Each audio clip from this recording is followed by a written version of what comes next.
Okay, this press conference is called to order. Good morning, ladies and gentlemen, members of the Fourth Estate. Thank you very much for coming at our invitation to this press conference at a very, very short notice. We thank you so very much for ever hitting to our invitation.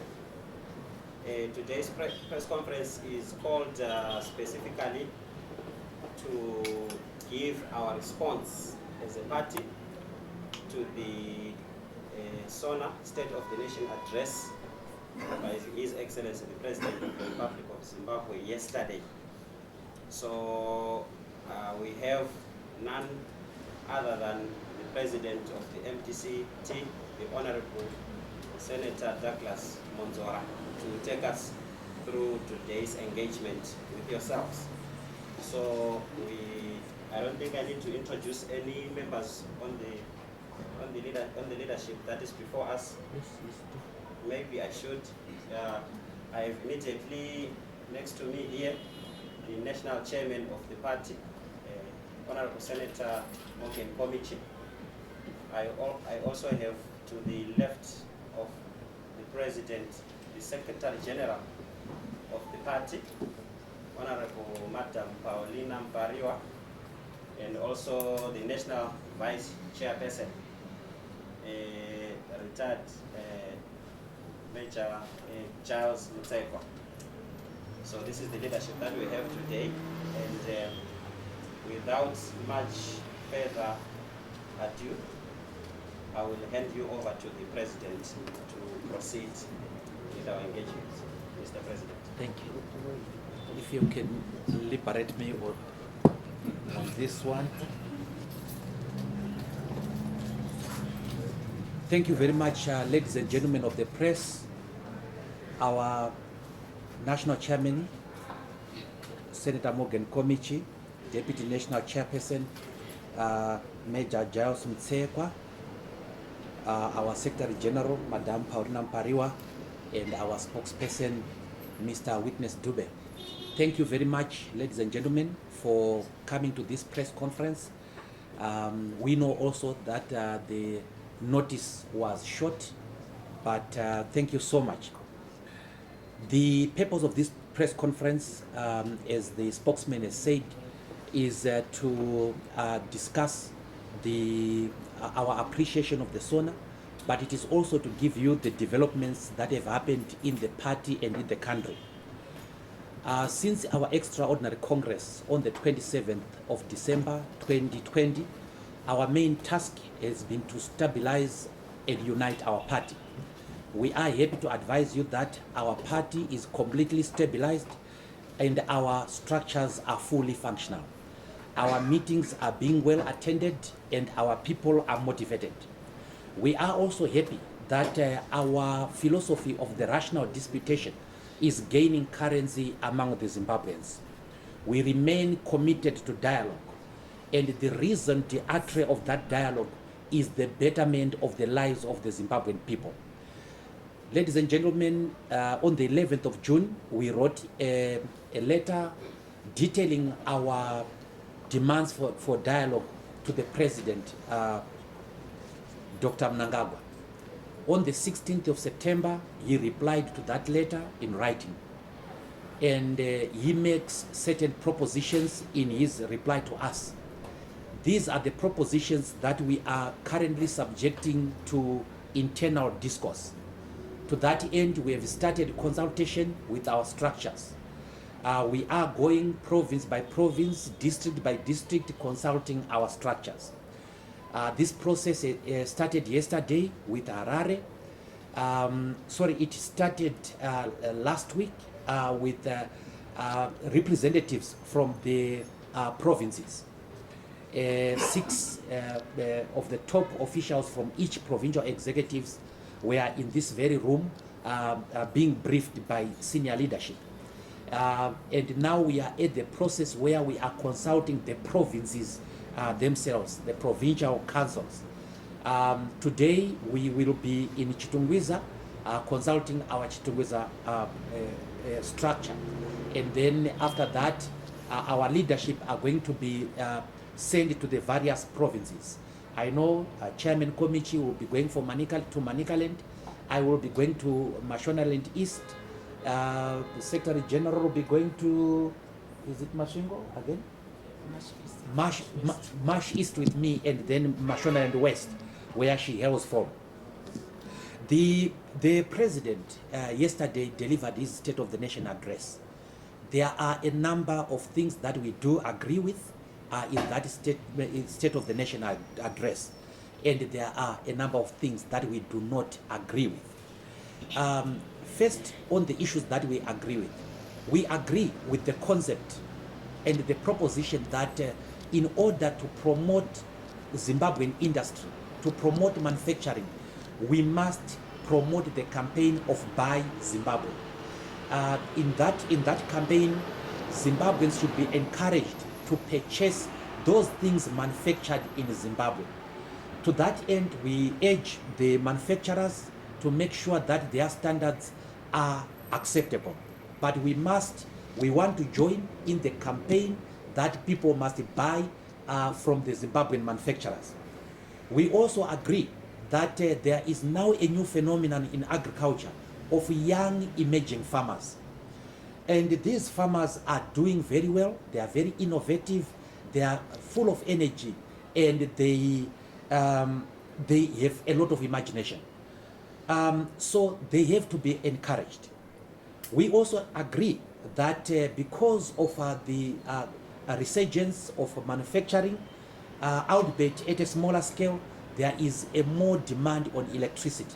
To that end, all electricity projects that have not been completed, especially in Hwange, have to be completed. We do agree with that. We also agree that Zimbabwe's international isolation must now be removed. This international isolation is not benefiting the people of Zimbabwe. Rather, it is benefiting the very people targeted by the sanctions. Ladies and gentlemen, if you go to Borodale, if you go to Glenlawn, if you go to Mount Pleasant Heights, and all those rich suburbs, you will see buildings, new buildings being constructed, sometimes by the very people that the sanctions are supposed to target. We believe that sanctions, as things stand, give a ready explanation for people to explain away their incompetence. They also, unfortunately, lead to opaqueness in our systems. People smuggle gold on the basis that they are sanction busting. So that excuse must be removed. However, there are a lot of things that we do not agree that we are either in the SONA or not in the SONA. Although the president talked about growth of 7.8%, this growth is not inclusive growth.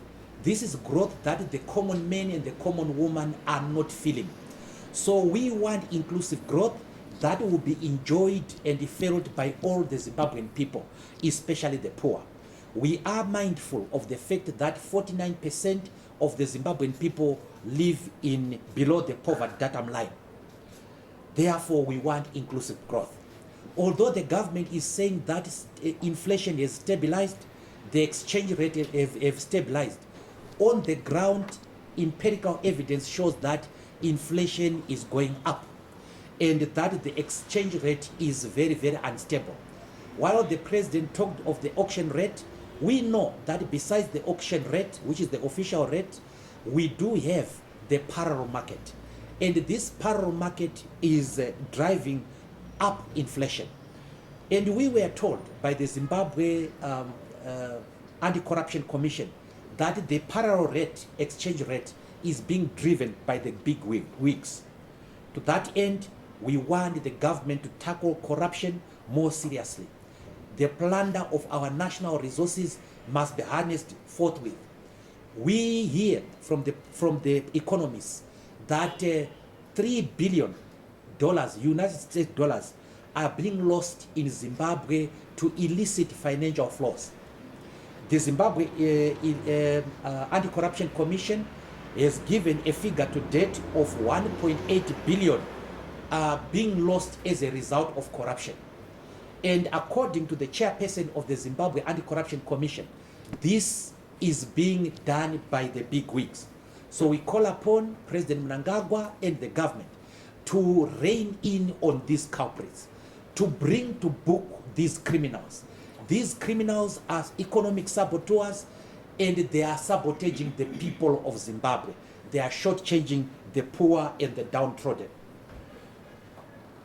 Although the young farmers are up and coming, they need to be supported. And to that end, we call upon the government to give these young emerging farmers access to credit. What we have also noticed is that these young farmers are predominantly male. We want a mechanism to encourage the girl child to go into farming as well. But we want these farmers to be incubated. We want them to be supported. We want them to have access to credit, access to subsidized inputs. We are happy to note that tobacco has brought in $589 million as foreign currency in this country. That is very good, but we think that more should be done. Therefore, we call upon the government to attract investment into value addition. We also demand that there must be fair, timeless, and efficient payment for the farmers. As you know, ladies and gentlemen, farmers, after supplying their tobacco, have problems in accessing their money. Zimbabwe remains bedeviled by high levels of unemployment. Most of our school leavers are unemployed. Therefore, we must address the problem of unemployment. This is something that we did not see in the president's speech. Although Zimbabwe's economy is growing on paper, that is, we have not seen fair distribution of economic resources. So we demand fair distribution of economic resources. Another phenomenon that has emerged is the displacement of Zimbabweans by new coming investors. Now, that is an issue that is worrying us. Before any Zimbabwean is displaced from their land, there must be viable alternatives put in place. Alternatives which will make sure that people who have been displaced get enough housing, enough amenities like schools, hospitals, and so on before they are moved out of their land. There also must be compensation, adequate and fair compensation for these people deprived of their land. And we want the government to deal with that. We also think that there must be a stimulus package that must be given to those companies, especially the small companies affected by COVID-19. We were told that the government has set aside 18 billion. We want to see this 18 billion at work. We want to see small business people being helped. The women, the people who are in the informal sector have to be helped by this stimulus package. And it has to be made to all the Zimbabweans, irrespective of political opinion and so on. We agree that we must promote the buy local campaign. We also saw that in his legislative agenda, the president calls for a number of statutory interventions, legislation, including the private volunteer organization.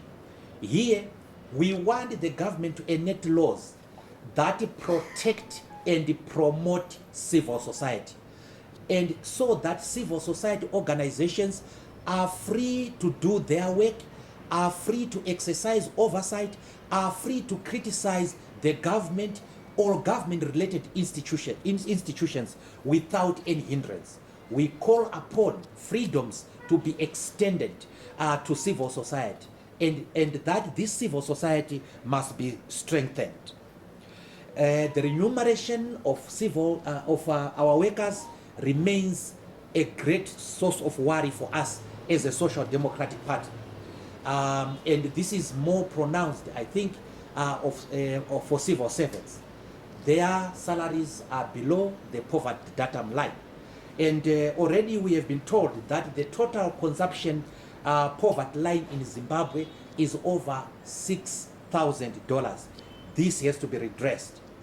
We want the government to pay attention to promotion of the women's issues, especially the involvement of women in the political, social, and economic life of Zimbabwe. As I said, ladies and gentlemen, the MDC remains committed to dialogue. All the things that I have said here can be resolved through dialogue.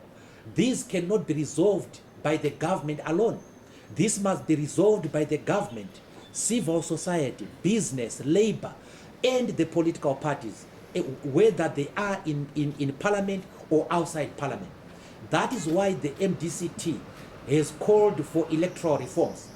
These electoral reforms are not designed to advantage the MDCT.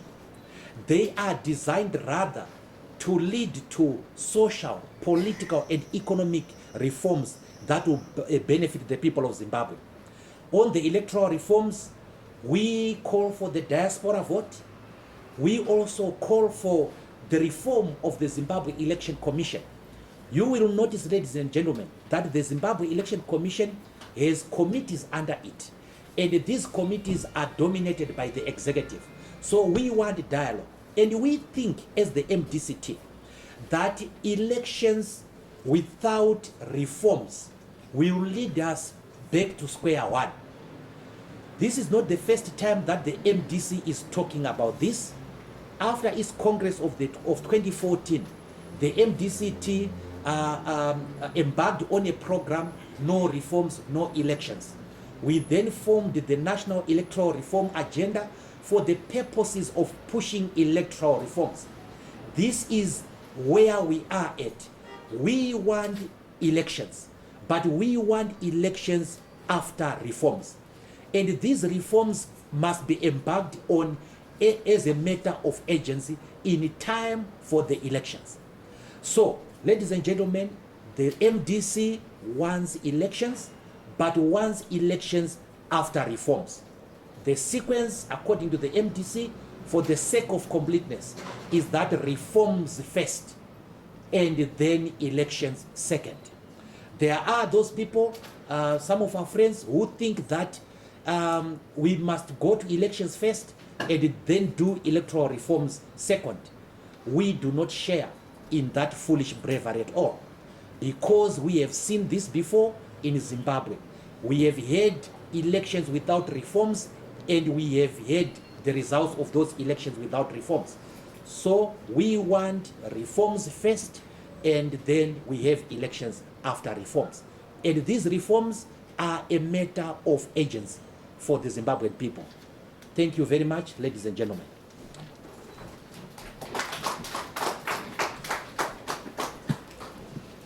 Thank you very much, the Honorable the President of the MDCT. As we heard, ladies and gentlemen, he touched on quite a number of issues.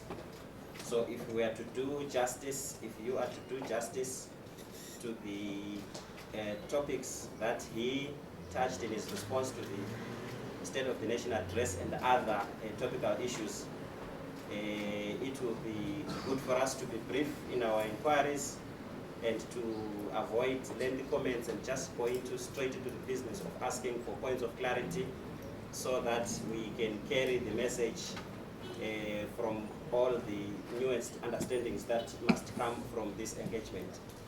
So without any further delay, I would ask for a round of questions, points of clarity, as we engage with the President and the MDCT. Yes, sir. Mr. Mwonzora. Sorry, I would love to, for anyone who is going to ask for to actually introduce themselves first, and then I would love to pick a show of hands so that we can prepare for the questions in case other people have to respond to them as well. So you are recognized, one. I see David is there, 2, 3, check mark. Yeah. And this is the first three questions. Okay, let's deal with those first. French for Mr. Mwonzora, should the Mnangagwa administration decide not to implement the key democratic reforms that you alluded to, including electoral reforms, are you going to take part as a party in the 2023 elections? Okay, thank you very much for that question. Yes. So you spoke about the removal of sanctions. I wanted to find out what's your take on the reasons for which the sanctions were removed in the first place. Do you think it is fair to call for their removal without calling for the correction of those allegations that you raised? Okay, thank you very much. Tonga, I take my Tony. Tony. Tonga is not here, just secretary. Right, my question, Mr. Mwonzora, on your first words, you mentioned that you sent a letter to the president on the 11th of June, if the date is right, and you are now consulting with various provinces or stakeholders as far as the response is concerned. But we are concerned you have not told us exactly what is it that you initially demanded, and you say that they've already responded. What were they responding to? And you are now consulting Zimbabweans. What are you now consulting Zimbabweans? You have not kept us in the loop as far as this discourse is concerned. We need to know exactly, because you are representing the people of Zimbabwe, and you are now almost finalizing this, and we don't know exactly what you guys are discussing with Mnangagwa. Thank you. Oh, thank you very much. The first question is by Frank, whether if Mnangagwa and his government refuse to implement reforms, we will take part in the 2023 elections. Well, we are not conditioned that way as the MDCT. We believe in the Chinese saga, fight 100 battles and win 100 victories. So why should we budget for failure? We are going to push for these reforms, and we are going to get them. And right now, our mentality is focused on getting these reforms. We know how to get them. We will get them through dialogue, and this dialogue will be inclusive, genuine, and unconditional. Therefore, as regards what will happen if certain things don't happen or happen in 2023, we are unable to postulate. For example, we are not able to say which reforms do we have got and which reforms would we not have attained. And at that point in time, we will have to make a judgment of our own. But right now, we are not budgeting for failure. We are very confident that we will be able to get some of these reforms, if not the majority. Just to put you into perspective, the MDCT has already drafted a document. We call it the Dialogue Resource Document. This deals with all those things, all those reforms that we want with sufficient particularity. On the electoral reforms, we itemize the exact reforms that we want to see. For example, the diaspora vote, the reformation of ZEC, the linking of the delimitation to population census, and also the involvement of the political parties or the stakeholders in polling station mapping. All these things, we have put them down, and we do have a document. The sanctions that were put by the West, mostly Europe and the United States, were in apparent reaction to the human rights abuses that took place in Zimbabwe. And some of these human rights abuses are objectively verifiable. And therefore, according to the United States and the Europeans, they imposed these sanctions. But in 2012, our founding president, Morgan Tsvangirai, as Prime Minister of Zimbabwe, traveled to Australia, where he advocated for the removal of the sanctions, on the basis that these sanctions were hurting the very people that they were meant to protect. They were benefiting the very people that they were supposed to prejudice. So they are not achieving their intended purposes. Again, in 2012, 2013, Morgan Tsvangirai wrote a letter to Prime Minister David Cameron, and this letter was hand-delivered by Jameson Timber, where he was asking for the removal of sanctions by the European Union. As you know, Britain was still a member of the European Union then. The Europeans responded in 2013 by removing everyone on sanctions, with the exception of Grace Mugabe and Robert Mugabe, and with the exception again of the Zimbabwe defense industries. The army commanders were put on what is called the suspended list. In other words, they are not under sanctions and they can travel to Europe. So as we speak, only 3 people are under European sanctions. That is the late Robert Mugabe, his wife Grace, and the Zimbabwe defense industries. The Americans, of course, have not removed their sanctions.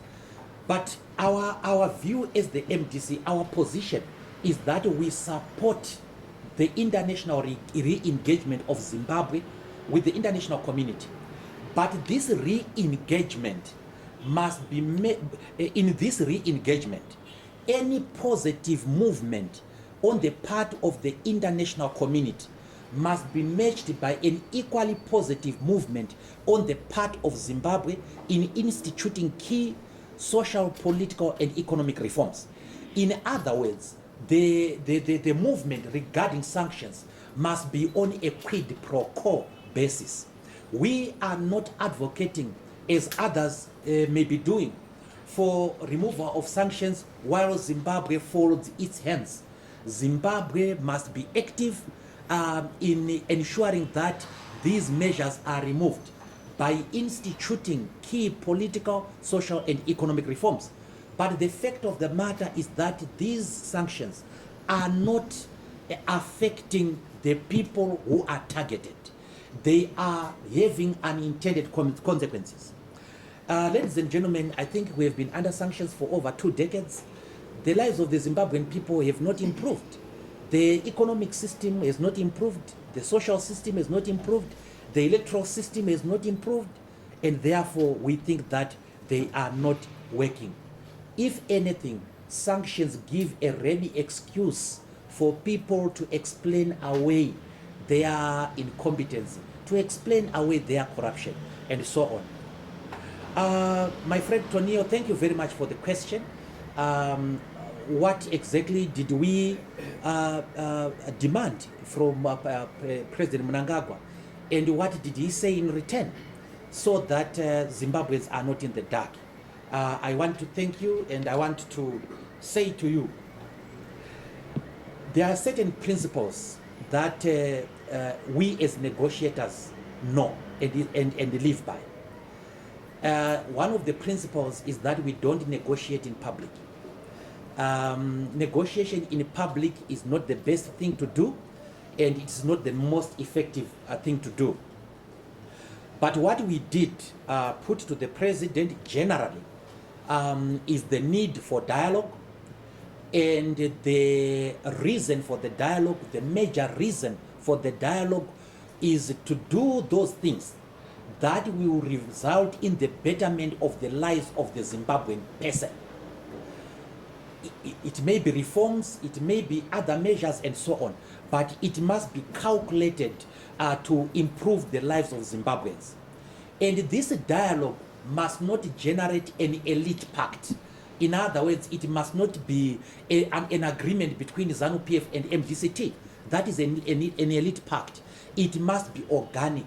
It must involve the people of Zimbabwe. It must involve all the stakeholders.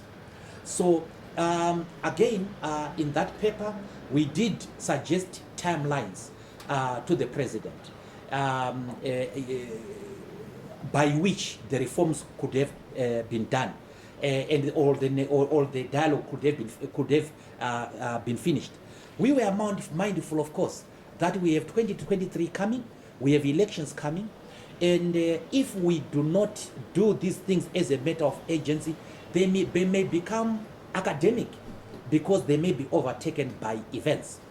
So the substantive matters, we will make them available at the appropriate time. Right now, we are consulting the MDCT structures. After that, we will consult the people of Zimbabwe based on what the MDC structures would have said. So I, on behalf of my leadership, took the document to State House, reported to the leadership, Standing Committee, National Executive. And the reply came. It was addressed to me, and I then put it to the senior leadership, Standing Committee, National Executive.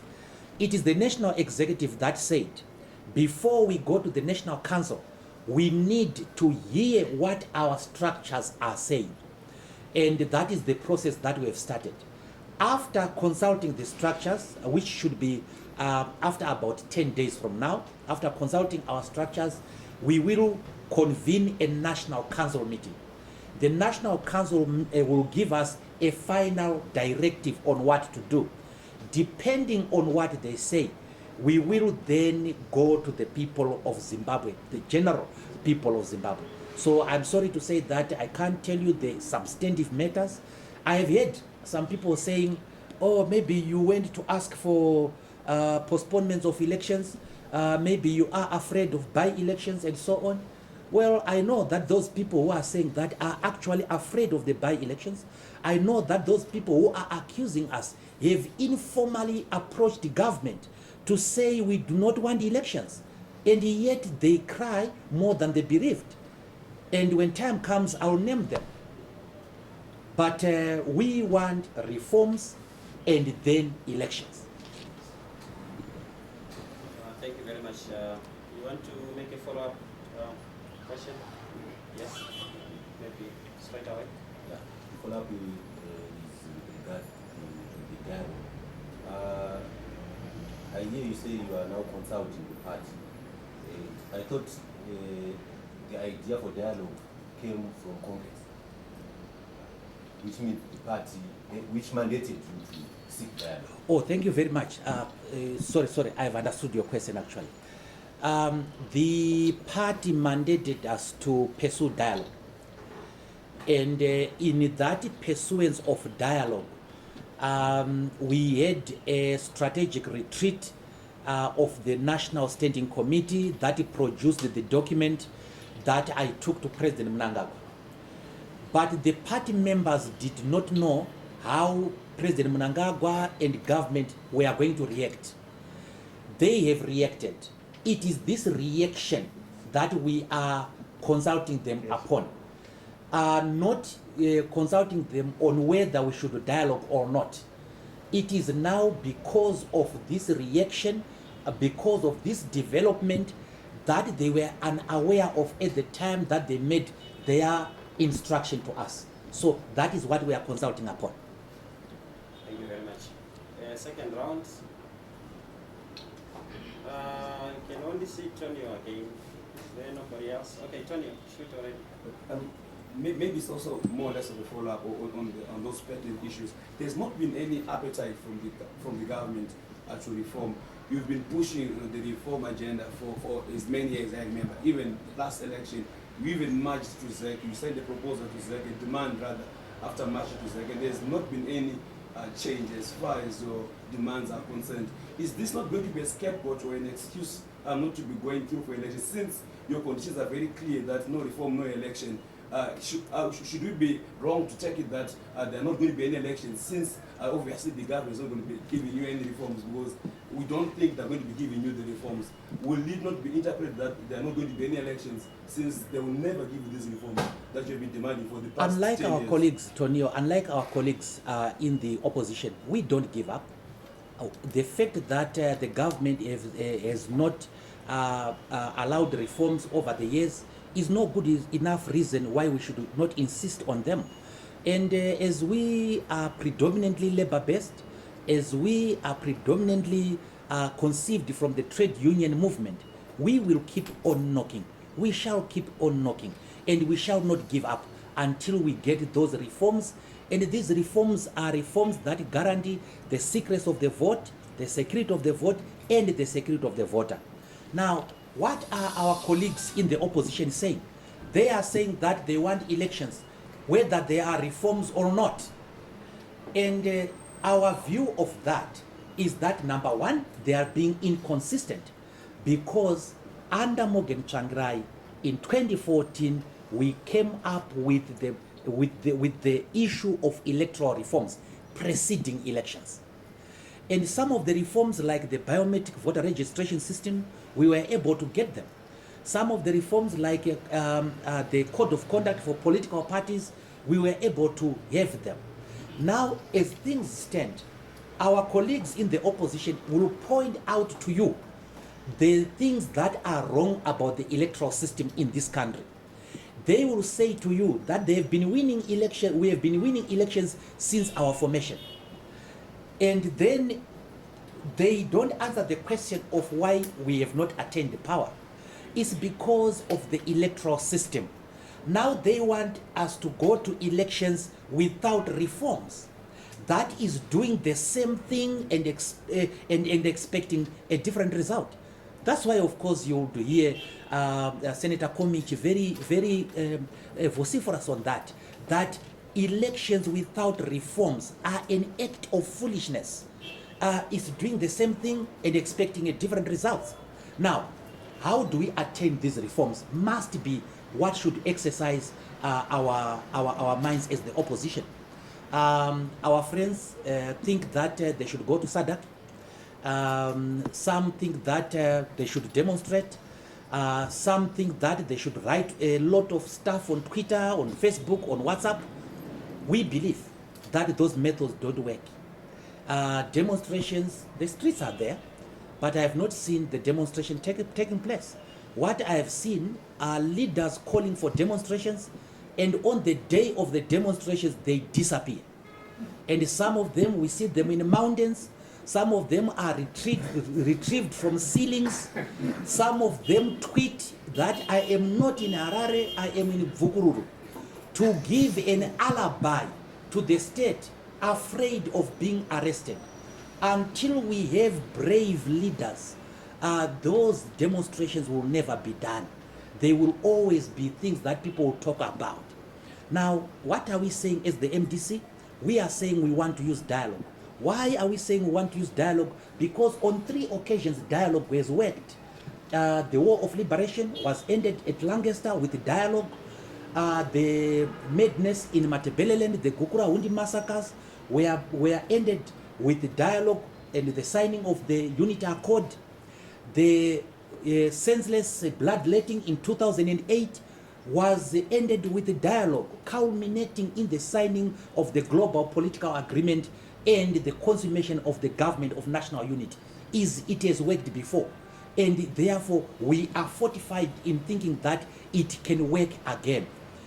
Dialogue remains the only viable proposition. It is painless, and if it is properly consummated, it is very rare to leave the dialogue table without anything. So we think that dialogue will work, and right now, let's face it, we have a reply from the president. That is the starting point of dialogue. I write to you, you write back, and that is discourse, and we take it from there.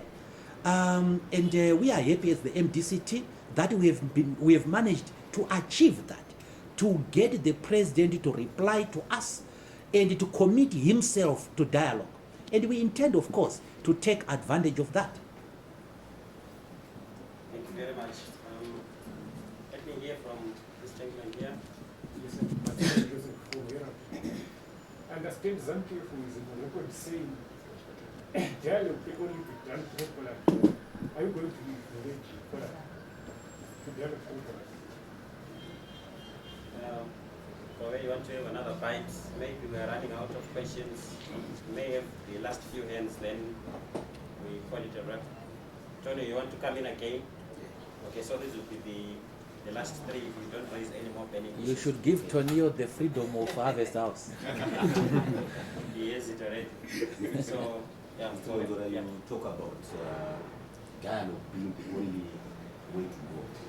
But political science dictates that for any political dialogue to take place, there must be mutual vetting. Do you think ZANU-PF is ready, given the two-thirds majority they won the election? What would motivate them to dialogue? It could be only the MDC acting. Sorry, last bite. Maybe more or less on the same lines. Do you honestly think that the ZANU-PF is going to be reforming itself out of power? Because you rightly say that most of these reforms with the money they already granted, and you have won elections, but you have failed to secure power. You're also part of the same NDC in these past years and failed to secure power. Are these not the same reforms that gets a political party out of power that you think that ZANU-PF today will then now reform itself out of power? Why do you think that is going to be possible, and why you keep on pursuing that way? Oh, thank you very much. The first question, very straightforward. Are we going to dialogue through Pollard? And ZANU-PF has said that the forum that they want is Pollard, and therefore are we going to join? This is one of the issues that we are consulting on as the party. We believe that Pollard is not dialogue. Pollard is a dialogue platform. The commodity that we want is dialogue. The Pollard is a dialogue platform. It's not the issues that are to be dialogued upon.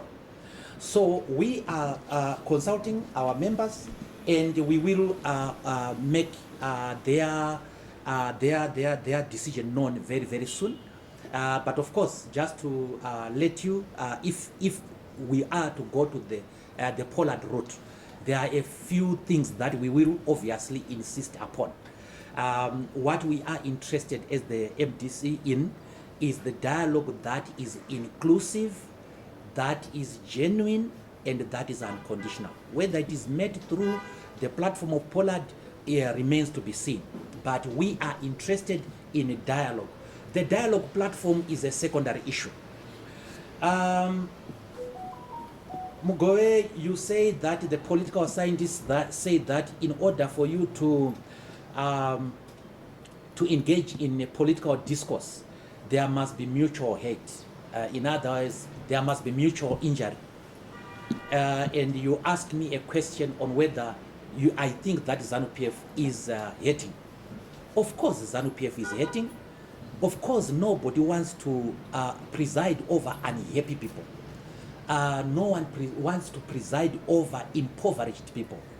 And therefore, to that extent, the impoverishment of the people, the unhappiness of the people, pose an existential threat on ZANU-PF. Zimbabwe is internationally isolated, and therefore the government is hating. It is every day talking about the removal of sanctions, not because it's an academic or idle talk. It's because they realize that the sanctions are truly hurting. And therefore, this dialogue would result in serious reformation in Zimbabwe. And one of the reasons for the sanctions, at least on paper, from Zidera, is reforming the political system, reforming the electoral system in this country. And if that is done, and it is done through dialogue, you make a good case for the removal of the sanctions. The members of ZANU-PF don't buy in different shops from you and me. They buy in the same shops. They go through the same problem of unemployment, the problems of the poor health delivery system, and so on. So everybody wants dialogue. But let me say to you that the most people in this country, the political leaders, but let me talk about the three constant offenders, President Mnangagwa, Advocate Chamisa, and myself. We have both, in different ways, talked about dialogue. Advocate Chamisa has said he wants dialogue. President Mnangagwa has said he wants dialogue. I have said I want dialogue. And I'm saying I representing my party, and of course they representing their parties. So Zimbabweans are agreed that the panacea is dialogue. What they are not agreed about is that some will say we want dialogue, but we don't want Mwonzora to be part of that dialogue. Exclusivity.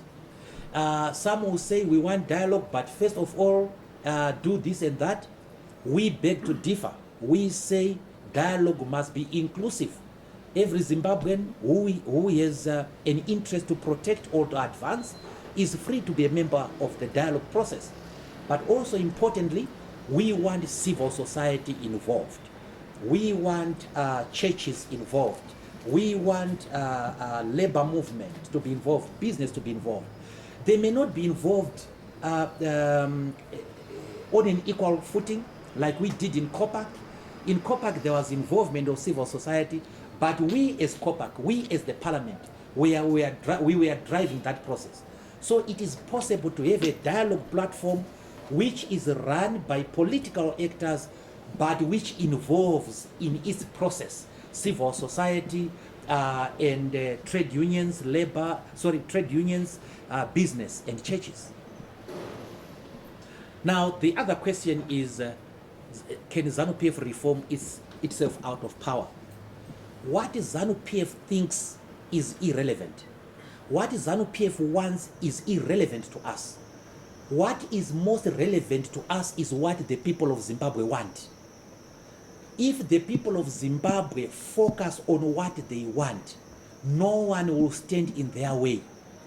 We have seen through in history, the ruling party did not want the constitution. Mugabe did not want the constitution. Mugabe did not want certain things that were in the constitution. But the constitution is there. Those things are there. Why? Because of the power of the people, the power of focus. So what the MDC wants is irrelevant. Why is that? What ZANU-PF wants is irrelevant. But what Zimbabweans want is relevant. And we know what Zimbabweans want as the MDCT. Ever since the extraordinary Congress, we have advocated for dialogue. And what we have noticed is that 76% of Zimbabweans in the rural areas agree with our message. They agree with the dialogue. And you can go to the Afrobarometer research results. And we have seen that 68% of Zimbabweans in the urban areas want dialogue. And this is what we are saying.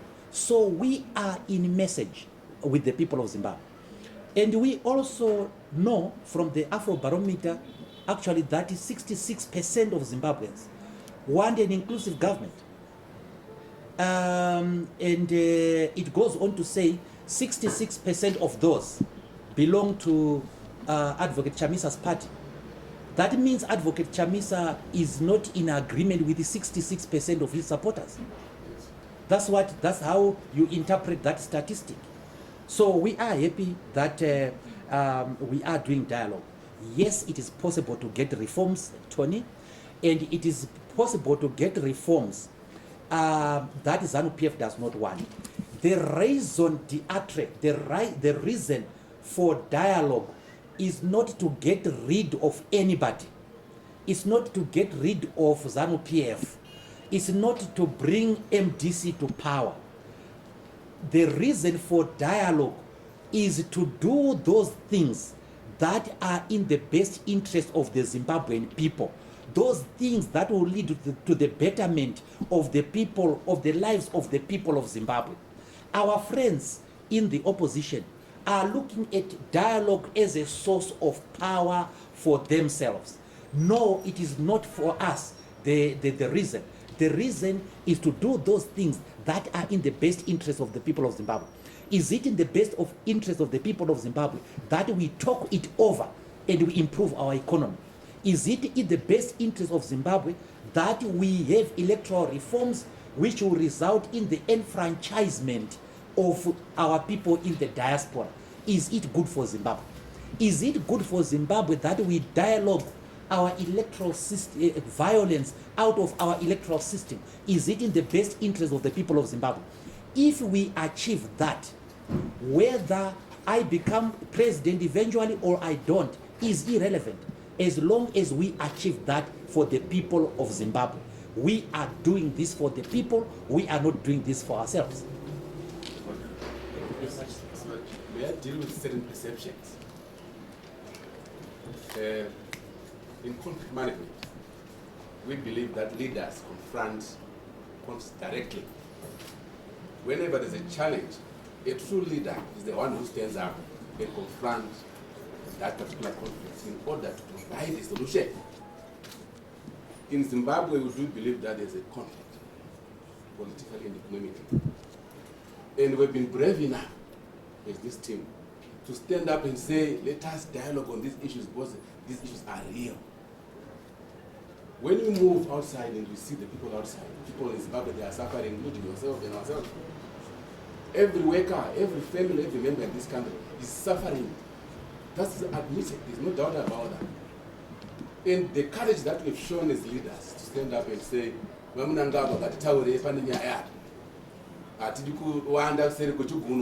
us deal with the matters. That demonstrates leadership qualities. And it demonstrates that we are leaders.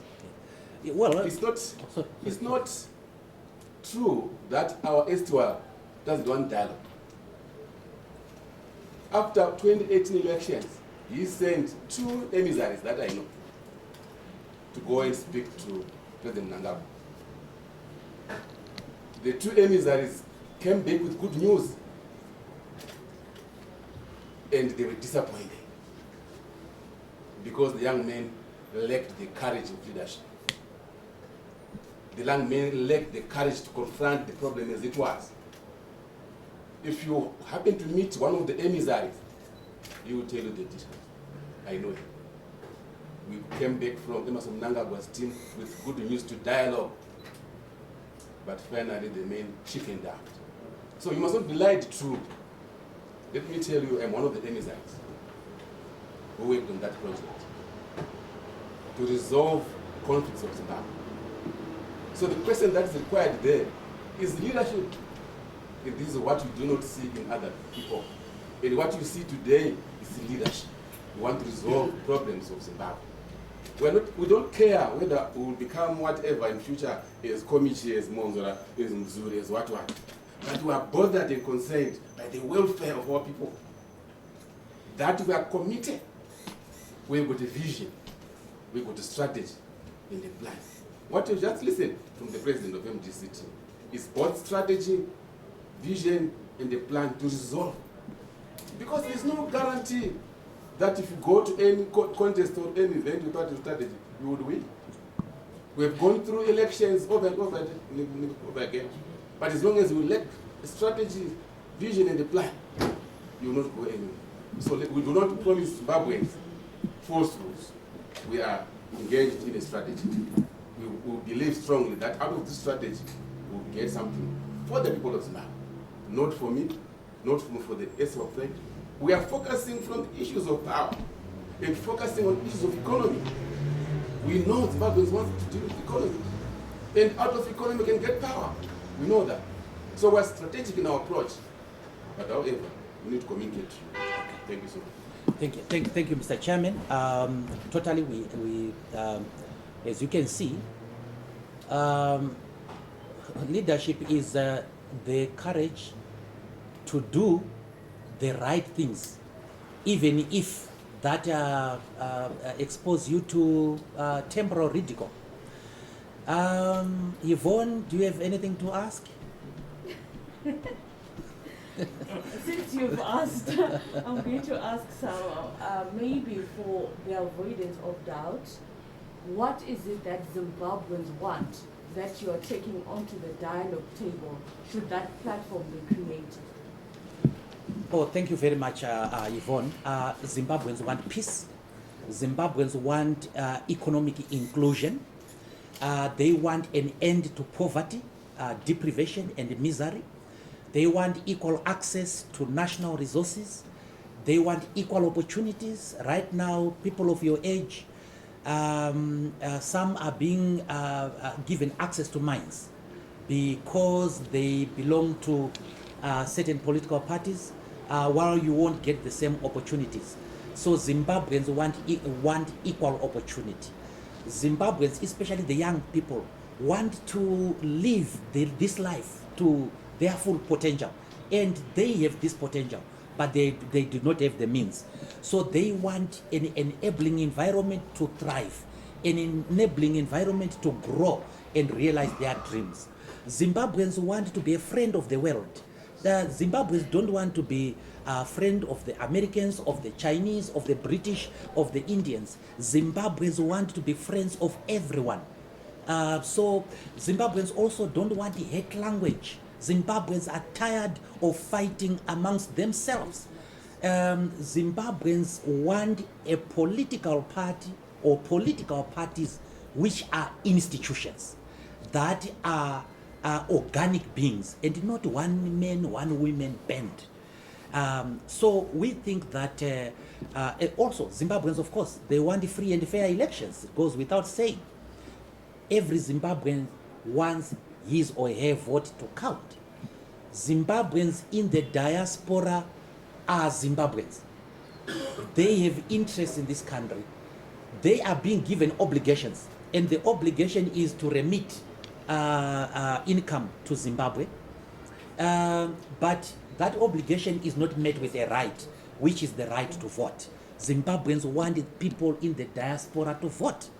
And Zimbabweans want compensation to be paid to victims of political violence.